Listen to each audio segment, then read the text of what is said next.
supaya lebih lancar dimudahkan oleh Allah, kita berdoa dulu. Berdoa hari ini oleh kita. Silakan. Siap. Berdoa mulai.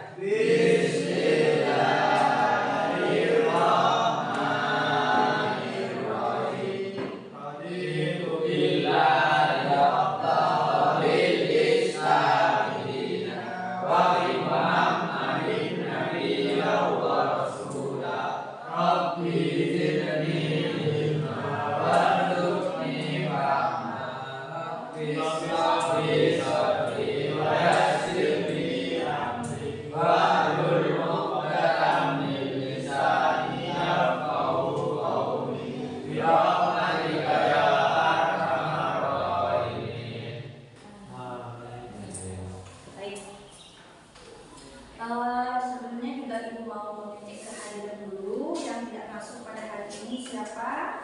Jupri. Apa keterangannya Jupri? Alvin, tadi orang tuanya sudah menelpon guru BK ya, katanya sakit. Doakan semoga Alvin cepat sembuh. Faris ada? Faris ada? Karena Faris kemarin izin ya. Oke, baik. Ya, pada pertemuan kali ini kita akan melanjutkan materi perubahan sosial seperti yang sudah kita bahas kemarin. Kita sudah mempelajari konsepnya. Hari ini tujuan pembelajarannya adalah mengidentifikasi dan menganalisa faktor pendorong dan penghambat perubahan sosial. Nah, seperti itu Ibu mau tanya sama kalian, kira-kira dalam 5 tahun terakhir ini perubahan sosial apa di lingkungan sekitar kita yang patut kita syukuri? Jalanan. Karena dengan jalan yang baik, jalan raya yang baik, itu akan memudahkan kita mau kemana saja. Kalau flashback dulu Pulau Sepudi jalannya bolong-bolong, rusak, apalagi kalau hujan. Kalau sekarang sudah mulus. Nah, apalagi listrik. Kenapa listrik perlu kita syukuri? Ada listrik di Pulau Sepudi. Karena sekarang listriknya 24 jam. Oke, betul.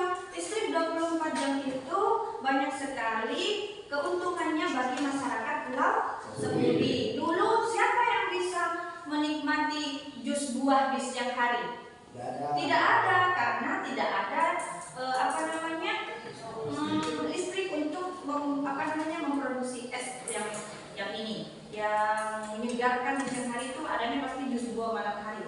Es krim, ya, dengan adanya listriknya 24 jam di Sepudi bisa berjualan es krim. Nah, itu adalah contoh kecil yang dimana ketika sampai di Pulau Sepudi perubahan tersebut kita dapat menikmatinya. Semua orang dapat menikmatinya.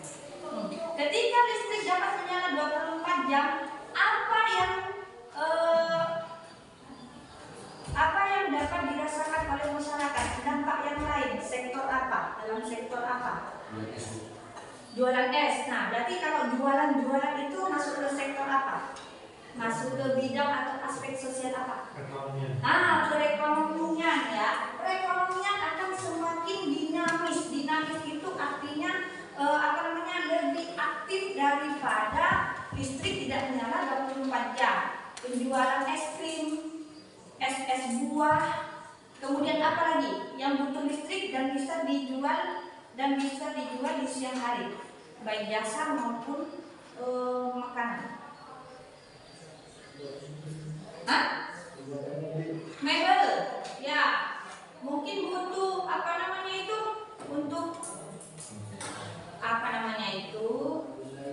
ya, jadi kan butuh listrik. Kalau dulu pemakaian diesel beban produksi semakin banyak, tapi dengan adanya listrik 24 jam itu bisa mengurangi beban beban penggunaan diesel. Apalagi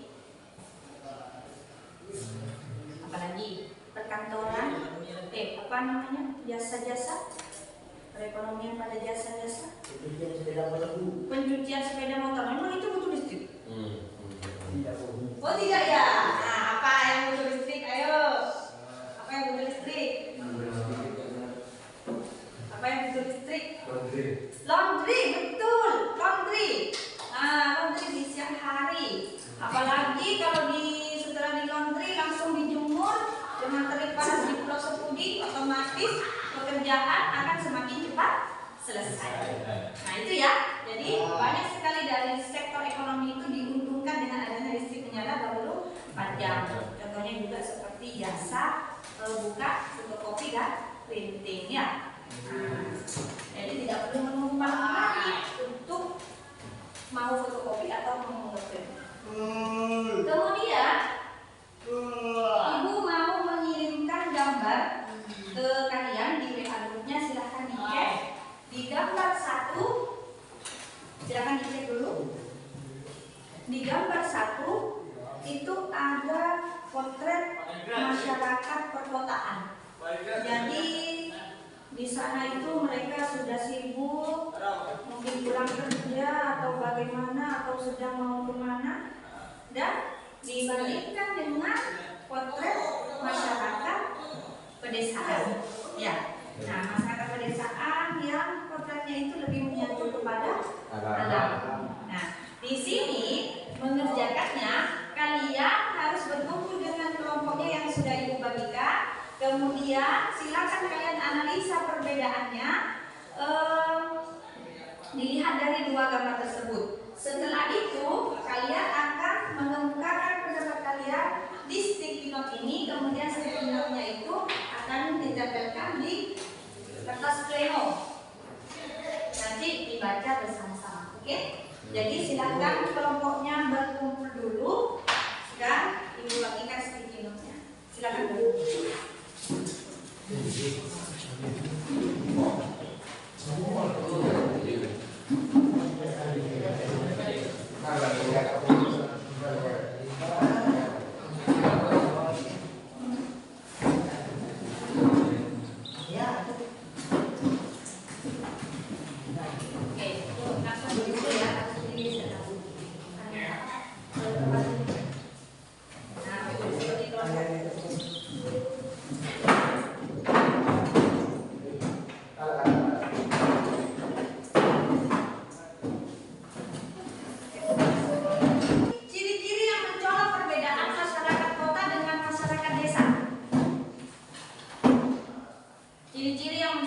Perbedaan masyarakat kota dengan masyarakat desa.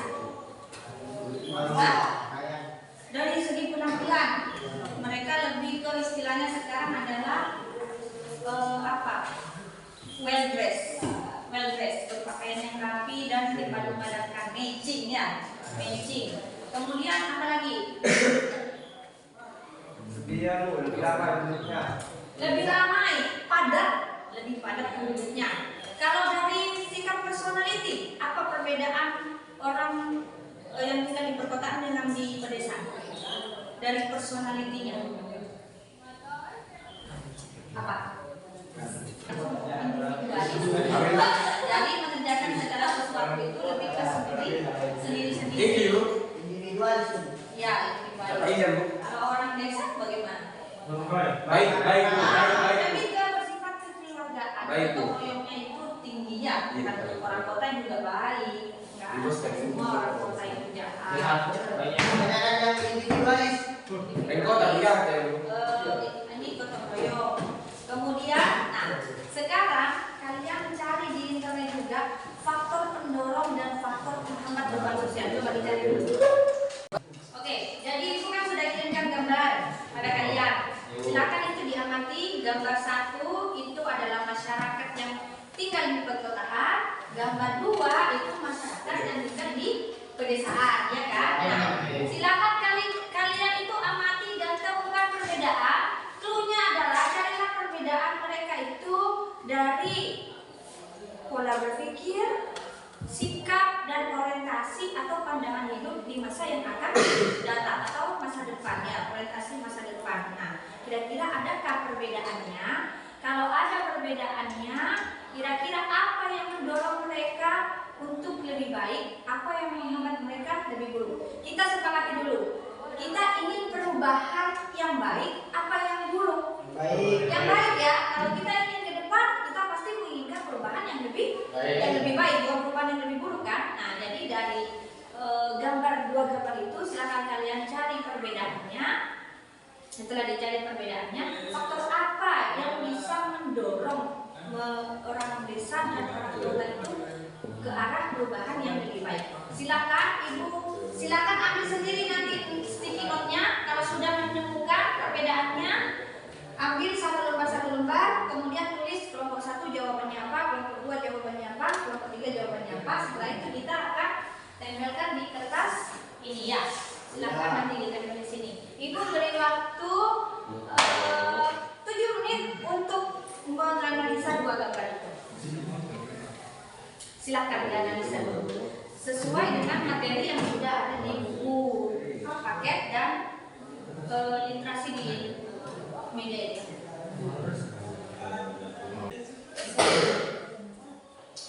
Kalau menemukan satu, silakan ditulis satu. Kalau menemukan lebih dari satu, boleh ditulis semuanya.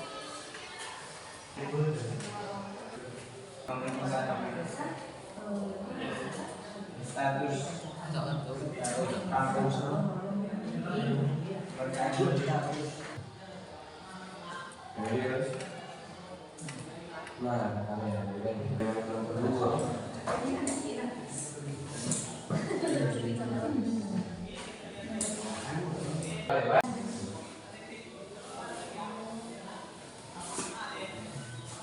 Dua. Boleh. Langsung di bawahnya.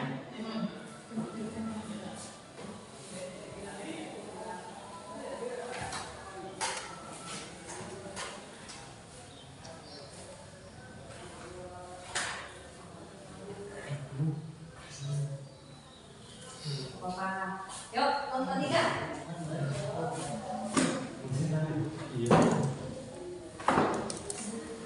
Sudah?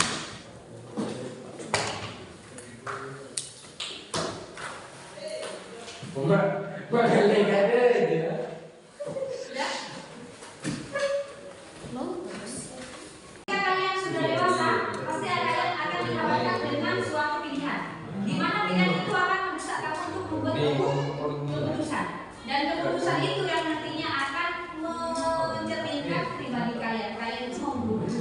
Oke, jadi kelompok 1, 2, dan 3 sudah membuat analisa dari gambar yang sudah ini kirimkan di WA. Dan ini dia hasilnya.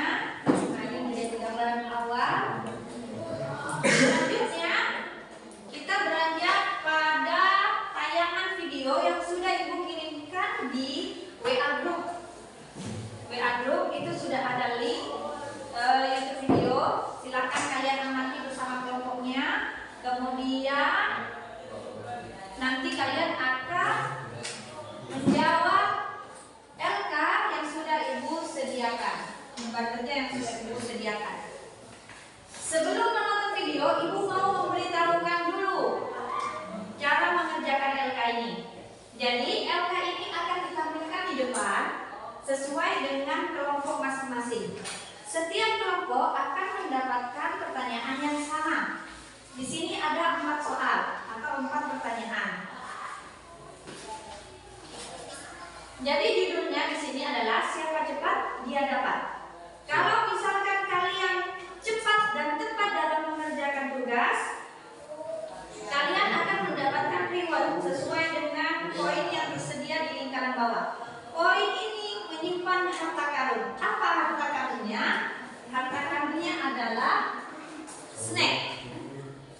Jadi setiap mengerjakan soal dengan cepat dan tepat nantinya kalian berhak memperoleh snack. Kalau skornya 1 berarti 1 snack untuk kelompok kalian. Kalau skornya 2 berarti 2 snack untuk kelompok kalian. Jika semuanya dapat terjawab, maka kalian akan mendapatkan berapa snack totalnya? 6. Nah, jadi 6 snack akan kalian dapatkan ya. Jadi kalau kalian sempat mengerjakan semuanya dengan benar dan cepat sesuai dengan waktu yang sudah ditentukan, kalian akan mendapatkan 6 snack. Tapi kalau hanya 2 soal saja sesuai dengan skor pada soal tersebut. Artinya cuma beberapa snack yang didapatkan. Paham?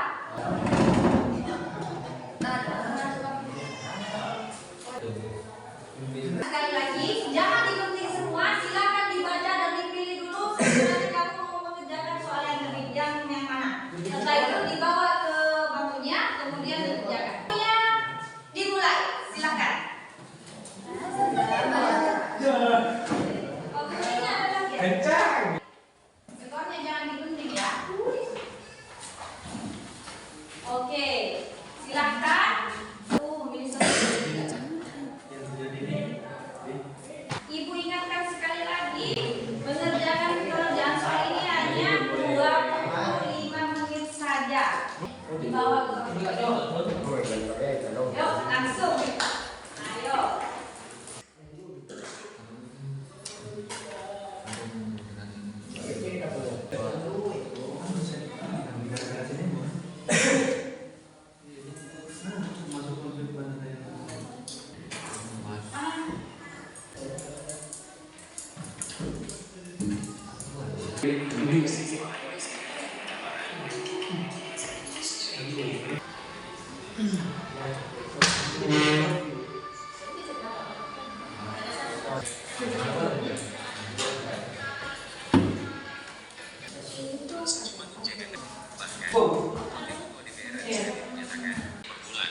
Bagi mereka yang bekerja di sekitar Jakarta dan Bekasi.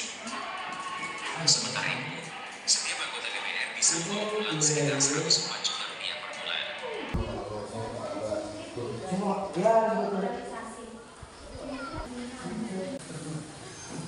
Tidak usah digunting lagi, langsung dibawa.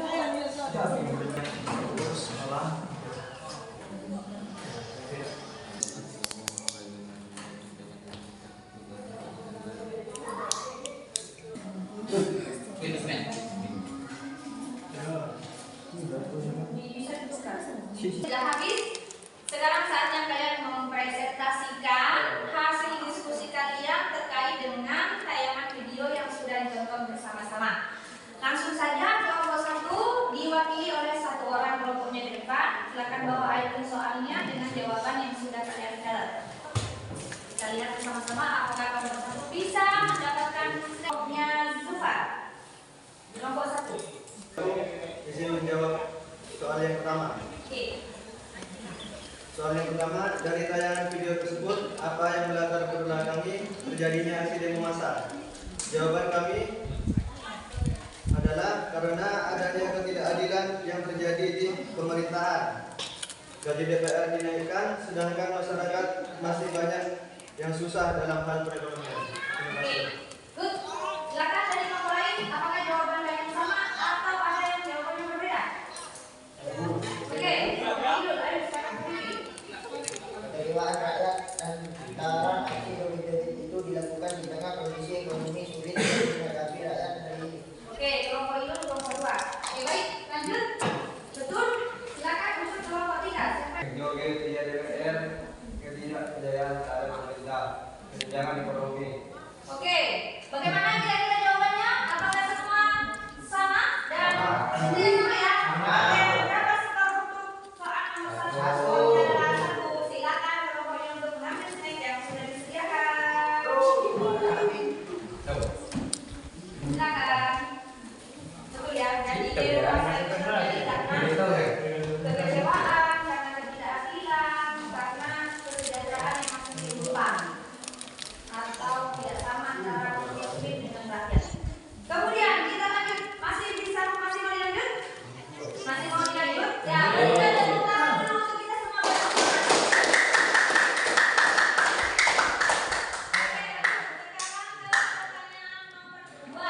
Mengapa konflik dapat menjadi faktor pendorong perubahan sosial? Siapa yang mau mempresentasikan?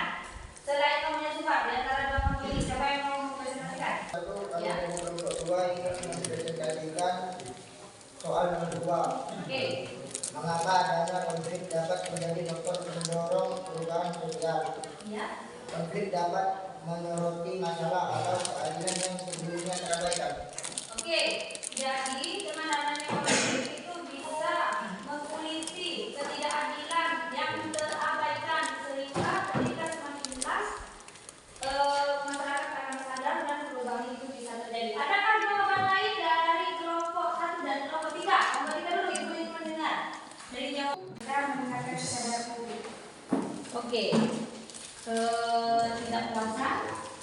Ketidakpuasan, ketidakpuasan memicu kemarahan publik. Ya, oke. Kelompok 1. Jawabannya. Ya, Iqbal. Jawaban kami adalah karena perselisihan atau pertentangan yang terjadi di masyarakat otomatis dapat menyebabkan perubahan nilai atau norma dan aturan yang ada di masyarakat.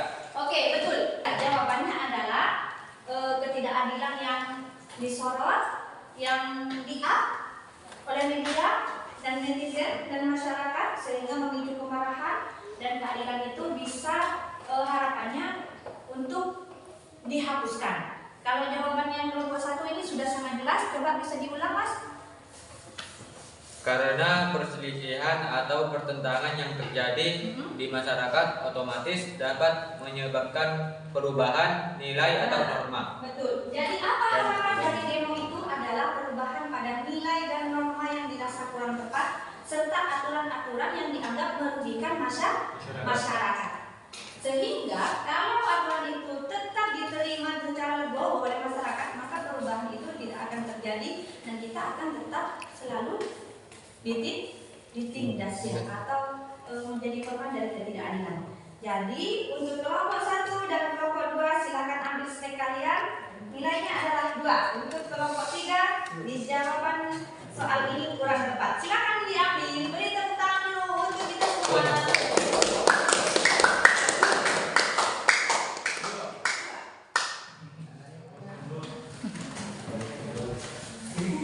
Oke, bisa dilanjut untuk soal nomor 3. Ibu bacakan. Pada momen kemerdekaan ini Indonesia banyak diwarnai dengan konflik. Padahal tujuan bangsa Indonesia itu menuju Indonesia emas, tetapi rasanya sulit untuk direalisasikan. Berikan pendapat kalian. Faktor apa saja yang menghambat perubahan Indonesia ke arah yang lebih baik? Ibu mau dari kelompok 3. Keadilan dan kesetaraan sosial, mendorong perubahan sosial, dan menjaga semangat kemerdekaan yang dapat menjadi faktor yang menghambat perubahan ke arah yang lebih baik. Oke, ada tambahan atau jawaban lain dari kelompok kalian? Saya Bu, Ya, boleh. pertikaian dan perpecahan yang terjadi dapat mengganggu stabilitas dan keharmonisan sosial, menghambat upaya pembangunan sosial. Boleh. Ada lagi? Oh, itu saja. Oke. Jawabannya berbeda atau bagaimana? Berbeda. Bagaimana? Alasan utama faktor yang dapat menghambat perubahan ke arah yang lebih baik dipengaruhi oleh pendidikan. Yang pertama karena sistem pendidikan yang masih kurang maju di beberapa daerah. Yang kedua, banyak anak-anak di luar sana yang belum bisa berkesempatan untuk bersekolah atau melanjutkan kuliah karena terhambat oleh perekonomian. Oke, betul. Soal terakhir. Nomor 4. Berikan gambaran sikapmu bagaimana generasi muda untuk dapat menciptakan perubahan sosial yang lebih baik, baik sebagai individu maupun sebagai bagian dari bangsa. Kamu adalah bagian dari bangsa. Bagaimana kamu sebagai generasi muda? Silakan kelompok 1. Silakan untuk kelompok 1. Mohon maaf Bu, untuk soal terakhir kami belum sempat menjawab. Oke, tidak masalah. Goyang dulu. Oke, kesempatan 3. Silakan memberikan jawaban terbaik kalian. Jawabannya adalah kritis dan proaktif, berani dan bertanggung jawab, solidaritas dan kolaborasi, Berpikir jangka panjang. Ya, silakan untuk kelompok 4, kelompok 2. Menerima perubahan dengan pikiran positif. Menerima perubahan dengan pikiran Positif. positif. Oke, betul juga. Setiap perubahan, ya, setiap perubahan tidak ada salahnya untuk kita coba dan selalu berpositif thinking. Ya, jadi pola pikir yang maju, semangat belajar dan mencoba hal-hal yang baru, kemudian pendidikan yang maju, pemikiran juga terbuka. Silakan untuk kelompok 2 dan 3.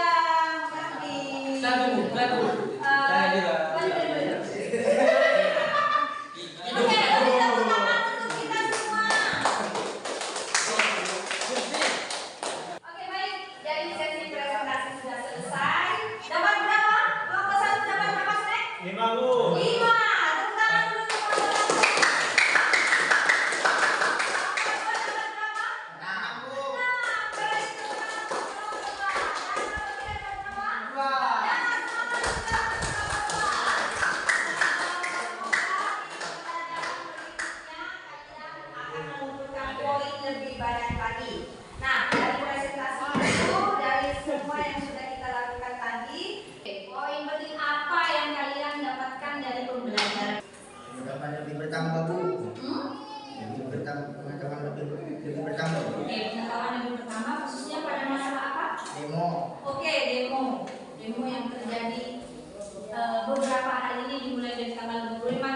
ya? Mungkin itu sudah kalian dapatkan di HP, tapi dari pembelajaran hari ini mungkin kalian lebih paham kenapa banyak orang-orang atau masa penelitian. Ada lagi? Cukup? Bagaimana proses kalian memahami tayangan video tadi dikaitkan dengan soal-soal yang ada? Apakah kalian sudah cukup paham atau mungkin juga butuh waktu lama atau bagaimana? Atau saya langsung paham? Bagaimana? Waktu kalian menonton video itu dikaitkan dengan soal, ada kesulitan atau bagaimana? Butuh waktu juga. Oke. Jadi butuh waktu untuk melakukan literasi pemahaman terhadap video itu ya, interpretasi. Yang lain? Sama? Sama. Yang terakhir, bagaimana materi ini mengubah pandanganmu mengenai adanya suatu konflik dengan perubahan? Apakah konflik itu masih dirasa merugikan bagi kalian? Tidak. Belum tentu dan tidak. Coba yang tidak itu karena apa? Konflik tidak selalu merugikan, karena konflik itu juga dapat keuntungan. Oke, konflik juga menguntungkan ya. Karena Kemarahan dan aksi. Karena dengan kemarahan dan aksi itu akan mendorong sebuah perubahan, seperti perubahan nilai atau norma dan aturan yang mungkin jelek akan menjadi lebih baik. Itu kesimpulan dari pembelajaran kita hari ini. Ibu juga mau meminta poin sederhana bagaimana penilaian kalian terhadap ibu sebagai pengajar pada hari ini. Apakah sudah cukup baik atau kurang atau bagaimana? Baik, Bu. Hah? Baik. Berikan penilaian menyenangkan. Oke, beri tepuk tangan untuk kalian.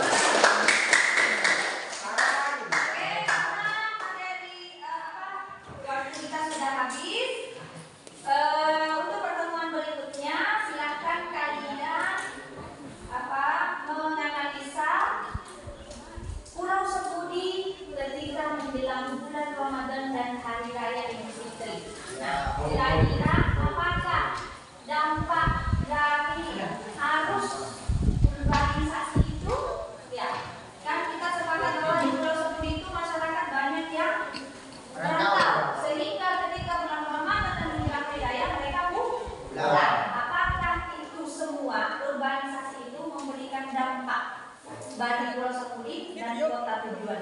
Nah, kita akan membahas itu minggu depan di pertemuan berikutnya, dan kalian silakan materi silakan dibaca sendiri di rumah. Jadi kita akan